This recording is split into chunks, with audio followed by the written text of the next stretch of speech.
It's Wednesday, which means it is also depth chart day. We're going to talk about that and a couple of potential changes you can see there here on Locked On Gators. You are Locked On Gators, your daily podcast on the Florida Gators. Part of the Locked On Podcast Network, your team every day.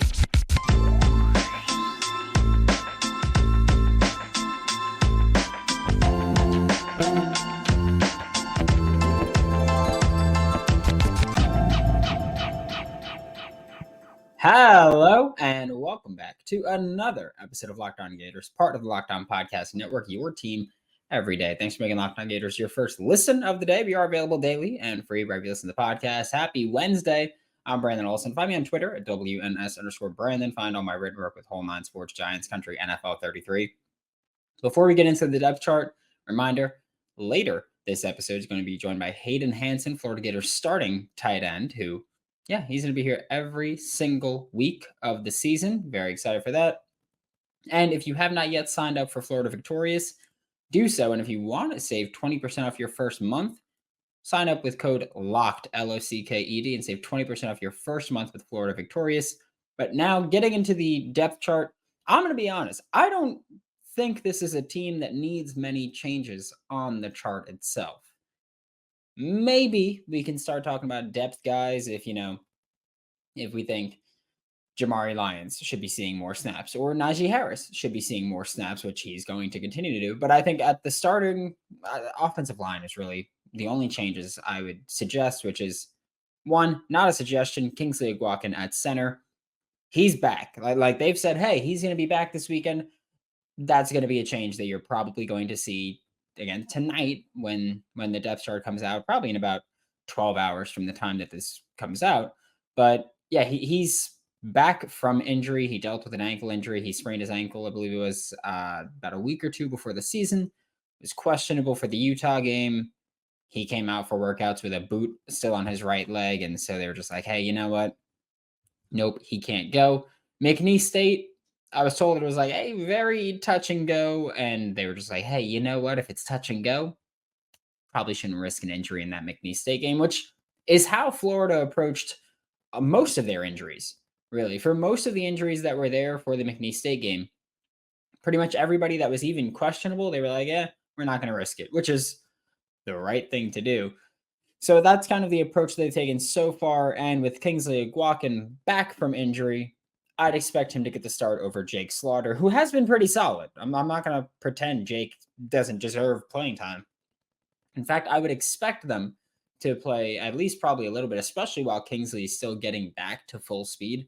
I would fully expect Jake to rotate in every now and then at center.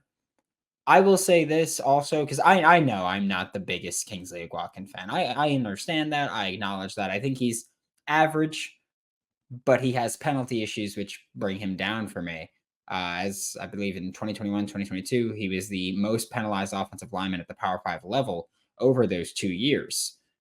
However, this is an offensive line that has, like, they cleaned up against McNeese State a bit, but they've still had their flaws. And I think not having your experienced center is a big part of that. So while it's great for Jake Slaughter to get that experience by playing in those first 2 games, having Kingsley back should really help with this offensive line kind of gel a bit more. It's getting your starters back as well. And it's also Graham Mertz has been working mostly with Kingsley Aguakin through the entire spring and summer. It's been with Kingsley at center. So for Graham Mertz to get his center back, I would expect the offensive line to really be elevated because not only do you have experience at center, but you have the chemistry between Kingsley and Graham, the center quarterback exchange, which is, it cannot be overstated how important like center IQ is and how much a center really plays a part in a good offensive line. Because I know that a lot of people are like, oh yeah, like you can get help from the guards. Really, the center should be the one helping more often than anybody else. But it's very important to acknowledge, yeah, centers need you to kind of show up there and really put this offensive line forward. I believe that the next step that the offensive line should take, I don't think this is a change that we're going to see this week. I do think it's a change that we might see at some point. Right tackle, Lindell Hudson Jr. Against Utah, Damian George did not play a good game. I don't think he was as bad as Florida Gators Twitter and Discords like to make him seem, Reddit, whatever. But I don't think he was good. I don't care about like the penalty numbers for him because I am aware that during the game they called his number, I believe 3 times for penalties, but only one was actually his fault.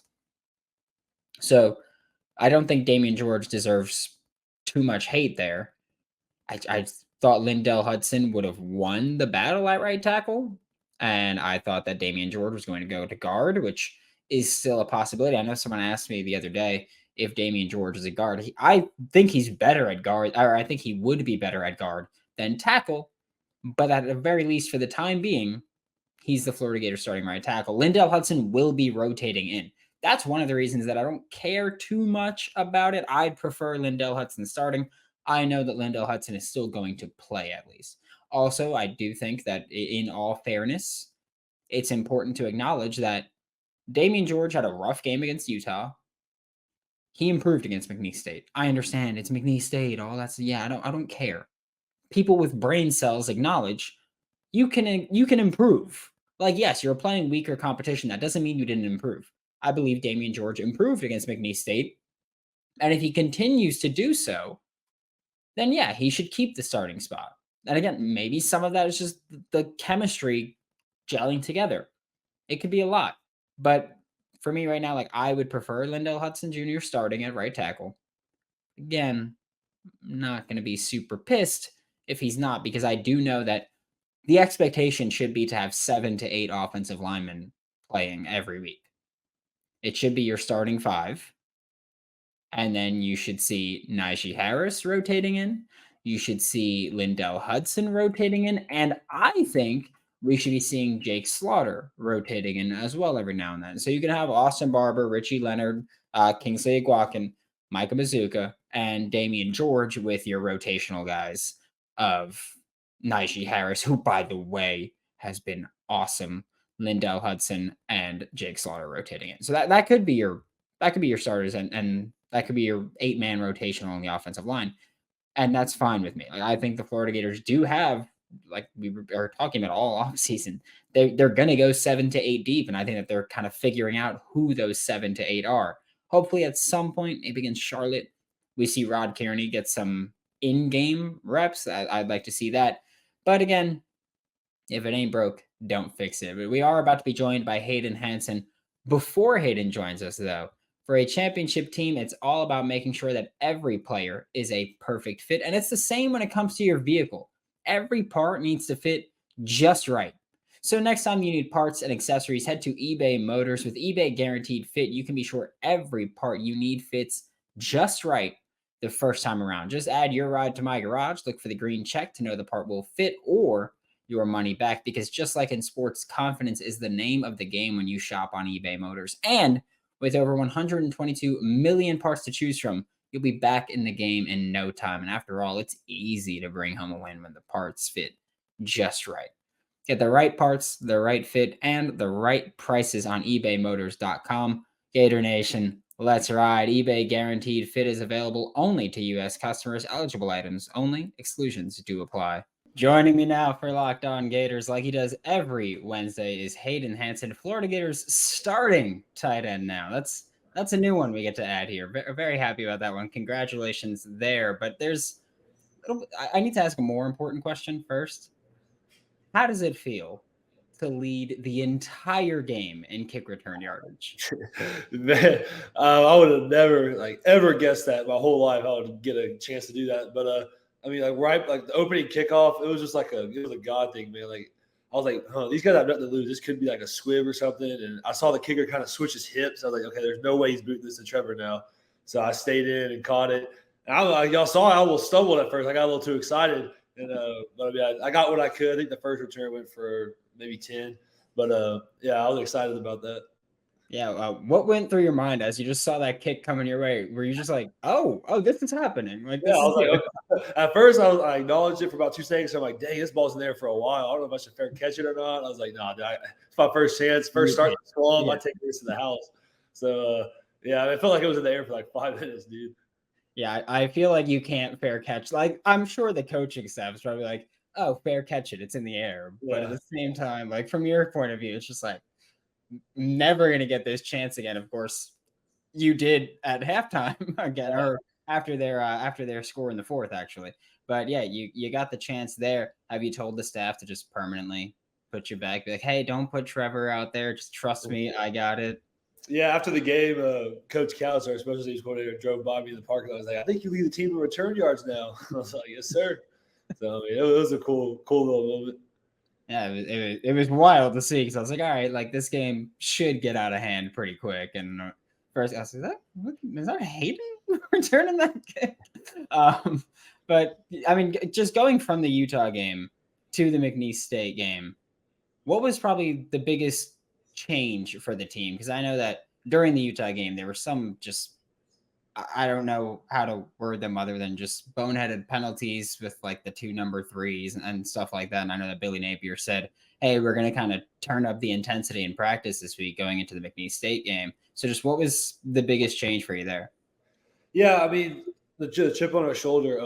I mean, we really just hurt ourselves in that Utah game. I mean, y'all saw them play Baylor. I mean, they did not look like the same team. I mean, when you give any at this level of the Power Five, if you give teams penalties that you shoot yourself in the foot with, I mean, it's really hard to beat a team, you know? So I really feel like we didn't showcase what we could have. I mean, I even feel like if we would have played McNeese first and then we had Utah week 2, it would be completely different. But I mean, it is what it is. You learn from it. That's what we did this week. We came into practice. We're like, all right, we know we're better than this team. We're supposed to win by a lot against this team, but we want to see if we can be perfect and minimize the errors. And I think we did that this week about minus like 2 times.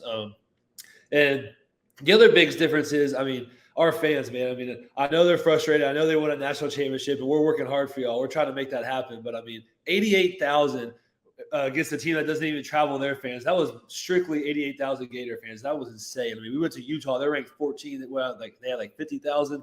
So I mean, Florida's just crazy, man. And we love all the support, and we're working for y'all. Just know that. Yeah, I mean, I will ask from just your point of view, like a player point of view, because I know media, like I don't have to go out there and ever put my money where my mouth is, so I don't have to worry about it too much. But just from a player point of view, would you prefer like a McNeese State and then Utah, where it's like, all right, like we get that tune-up game, like because I feel like that's a thing where we hear a lot of times where like people are just like, oh, like Bama plays nobody week 1, Georgia plays nobody week 1. Like from a player perspective, are you just like, let's knock off the cobwebs, or you're just like, let's get right into it from the jump?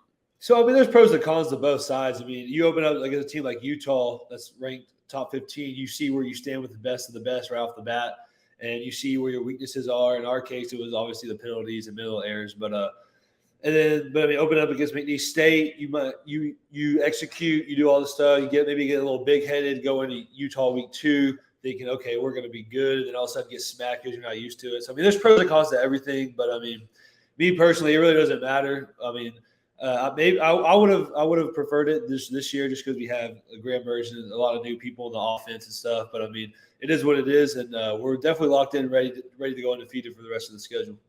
Yeah, that's also the impossible part. Like you set the schedule like a year or 2 in advance. Like you have no idea what it's going to look like at that point. But yeah, let's first start of your college football career. You got to start at tight end this week after playing against Utah, and then you got to start against McNeese State in the swamp too. How did it feel? It was surreal, man. I mean, even just walking, just hearing my name called on the screen was insane. I remember listening to it last year. I'm like, oh, that's gonna be me. Just give me some time.